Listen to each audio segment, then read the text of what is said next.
Assalamualaikum warahmatullahi wabarakatuh. Yang saya hormati Ibu Wina Kusuma Ningtyas selaku sebagai dosen pengampu mata kuliah Manajemen Logistik.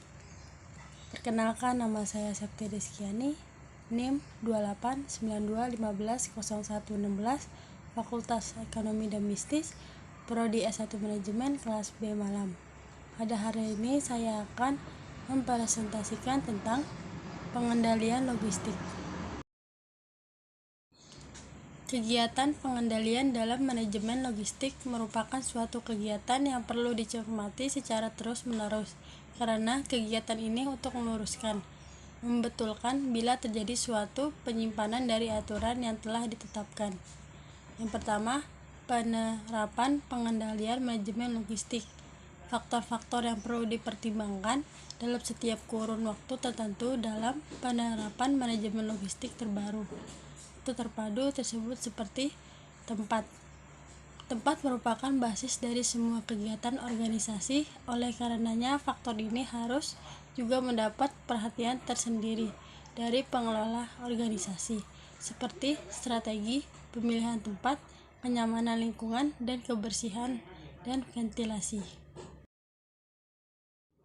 Yang kedua, keamanan. Hal ini merupakan salah satu unsur pencapaian peningkatan prestasi kerja dengan adanya rasa aman dalam bekerja. Contoh, penggunaan satpam, prestasi satpam, kondisi lingkungan kerja, dan sebagainya. Yang ketiga, kendaraan. Kendaraan merupakan alat pengangkutan dalam kegiatan logistik, maka perlu diperhatikan dalam jenis, kualitas, jumlah, rute, contoh jenis, merek, daya angkut, keunggulan. Yang keempat, kebersihan dan kerapihan adalah faktor kebersihan dan kerapihan lingkungan kerjanya, maka faktor ini harus diperhatikan, seperti ukuran ruangan, bahan ruangan, dan penata ruang. Yang kedua, pemantauan kegiatan logistik. Faktor pengawasan untuk kegiatan logistik dalam perkembangannya mengalami kemajuan yang cukup berarti. Terbukti bahwa kegiatan pengawasan diperluas peranannya. Dengan istilah kegiatan pengendalian dalam kegiatan perusahaan sehari-hari disebut dengan kegiatan pengendalian manajemen. Pengendalian manajemen mempunyai arti upaya yang sistematis untuk membuat suatu proses yang memastikan bahwa aktivitas kenyataannya telah sesuai dengan kegiatan yang direncanakan.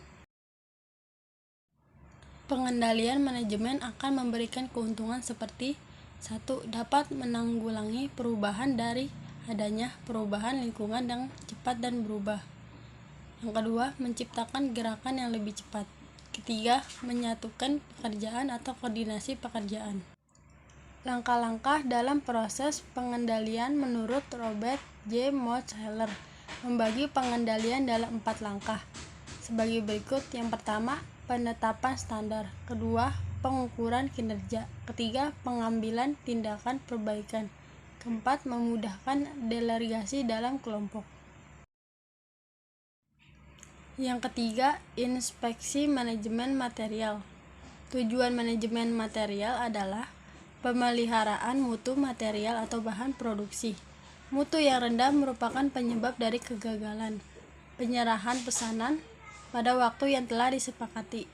Tanggung jawab inspeksi manajemen material atau bahan produk bertujuan memeriksa contoh sampel material maupun suku cadang yang lain untuk menjamin mutu yang telah ditetapkan. Inspeksi tersebut dapat dilakukan di pabrik penjual atau supplier atau pada saat material diterima di perusahaan. Tujuan pengecekan sampel adalah untuk mengukur tingkat fluktuasi atau kerusakan material yang ada dan masih dalam pengendalian atau tidak. Prosedur pengambilan, contohnya dalam manajemen material dalam berupa inspeksi lengkap terhadap 1/10 dari bagian material yang dikirim. Jika seluruh 1000 unit material tersebut memenuhi spesifikasi, maka seluruh kiriman akan diterima. Akan tetapi bila terjadi satu cacat dalam contoh, maka 1000 unit akan dapat diikuti beberapa pilihan. Yang pertama, seluruh material yang dikirim akan ditolak atau dikembalikan. Akan tetapi berakibat pada pengeluaran biaya pengembalian yang cukup besar dan kemungkinan perusahaan akan kekurangan material. Yang kedua, seluruh material atau barang yang dikirim diinspeksi untuk memisahkan material mana yang lolos sensor atau mana yang tidak.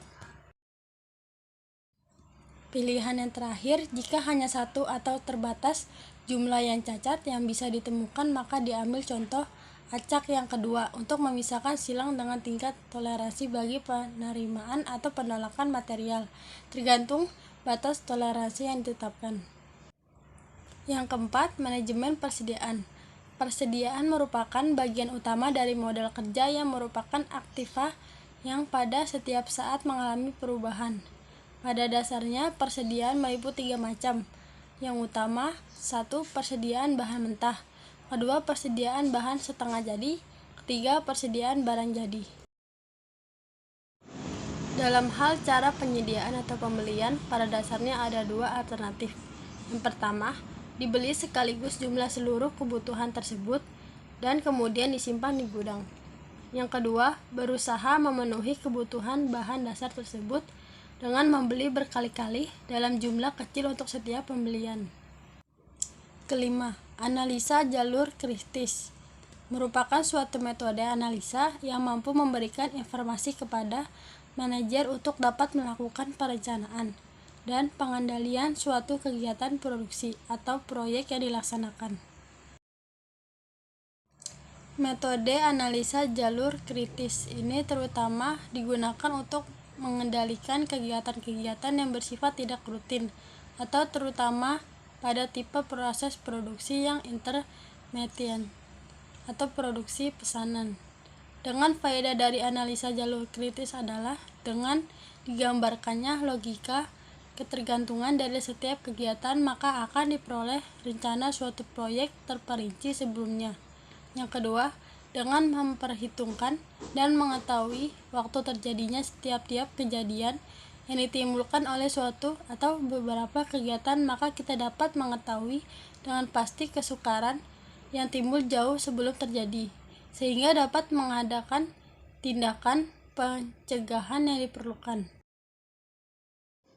Yang ketiga, dalam network ditunjukkan dengan jelas di mana kegiatan-kegiatan yang waktu penyelesaiannya sangat kritis dan tidak kritis, sehingga kemungkinan untuk mengetahui faktor-faktor produksi yang tidak produktif dan kemudian mengatur pembagian usaha dan perhatian terhadap kegiatan tersebut.